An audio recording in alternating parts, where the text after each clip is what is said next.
keluarga Mas Jemi mugi-mugi saged istiqomah ten mriki. Wis enten sing sakit nggih. Nggih. Napa niku? Nggih Mas Jemi. Enten sing sakit juga nih. Gampang sakit ngoten nggih.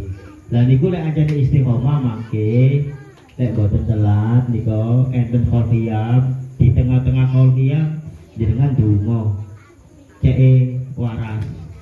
Ngoten nggih. Menawi lek mangke napa istiqomah. Tapi nggih ngoten diikhtiari donga kalian sebelake dilereni.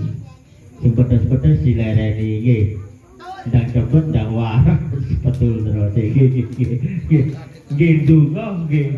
Napa? Sing anu yulit niku nggih. Betul tahu napa lagi kok betul tahu tumut ngoten dulu. Nggih lek anu nggih didongaaken di paringi toya Mas. Nggih niku nggih.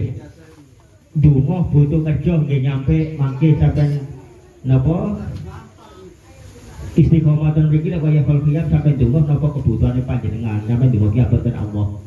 Mangke nggih diewangi tiang-tiang iki nggih dongae kersane diijabahi datang Allah. Tapi gini ngoten diikhtiari secara menungso ora anjene sakit, anjene butuh penggawean nggih mangke doae butuh penggawean kalian dicalaken penyakit, nedha nggih dijogo. Nggih, cukup nggih. Nggih.